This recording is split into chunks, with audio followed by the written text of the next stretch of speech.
Psoriasis को समझना। एक नजर। सोरायसिस एक ऐसी बीमारी है जो लंबे समय तक स्किन को प्रभावित करती है। इसमें स्किन सेल्स बहुत तेजी से बढ़ते हैं। इससे स्किन पर मोटे, लाल और पपड़ीदार धब्बे हो जाते हैं। यह छूत की बीमारी नहीं है, यह एक ऑटो इम्यून डिजीज है, मतलब शरीर का इम्यून सिस्टम अपने ही टिश्यूज पर हमला करता है। सोरायसिस किसी भी उम्र के लोगों को हो सकता है। हालांकि इसका कोई इलाज नहीं है, लेकिन इलाज से इसके सिम्टम्स को मैनेज किया जा सकता है। जल्दी पता चलने पर और इलाज शुरू करने से इस बीमारी को गंभीर होने से रोका जा सकता है। सोरायसिस एक व्यक्ति के जीवन पर बहुत ज्यादा असर डाल सकता है। इससे शारीरिक तकलीफ और मानसिक तनाव हो सकता है। सोरायसिस के अलग-अलग स्टेजेस को समझना बहुत जरूरी है। इससे समय पर डॉक्टर की मदद लेने और इस बीमारी को अच्छे से मैनेज करने में मदद मिलती है। लेट स्टेज सोरायसिस, जिसे सिवियर सोरायसिस भी कहा जाता है, इस बीमारी का सबसे गंभीर चरण है।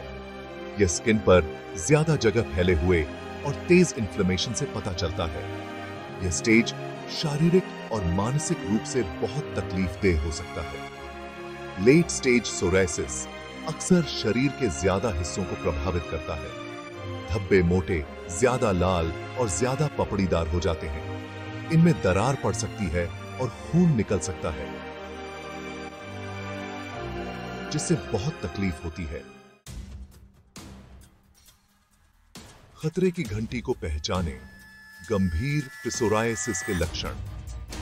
लेट स्टेज पिसोरायसिस के लक्षणों को पहचानना समय पर इलाज शुरू करने के लिए बहुत जरूरी है। सबसे प्रमुख संकेतों में से एक है सोरियाटिक प्लैक्स का ज्यादा फैलाव। त्वचा में बहुत ज्यादा सूजन और दर्द होता है। तेज खुजली इस स्टेज की एक और पहचान है। अन्य लक्षणों में जोड़ों में दर्द और अकड़न शामिल है, जो सोरियाटिक आर्थराइटिस का संकेत हो सकता है। मरीजों को थकान, बुखार और ठंड लगना जैसे लक्षण भी हो सकते हैं, जो संक्रमण का संकेत हो सकते हैं। सेक्शन 4, इलाज के विकल्पों को समझना। एक पूरी गाइड। लेट स्टेज सोरायसिस के इलाज के लिए कई तरीकों को अपनाना पड़ता है। इसका मुख्य उद्देश्य सूजन को नियंत्रित करना और स्किन सेल्स के तेजी से बढ़ने की गति को कम करना होता है।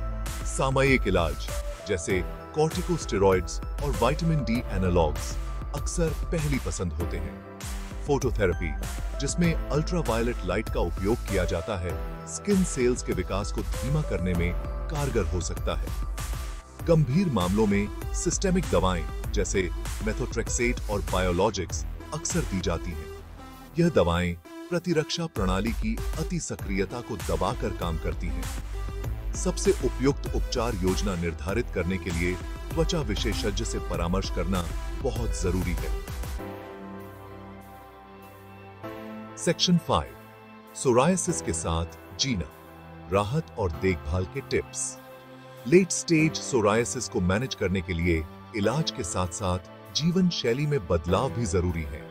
रूखापन और खुजली को कम करने के लिए त्वचा को मॉइस्चराइज रखना बहुत जरूरी है।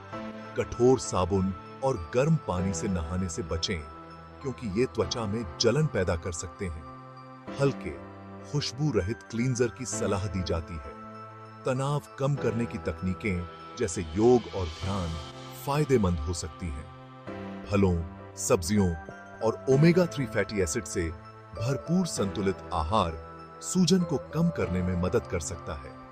धूम्रपान और ज्यादा शराब के सेवन से बचना बहुत जरूरी है। सेक्शन 6, जागरूकता फैलाना, उम्मीद जगाना।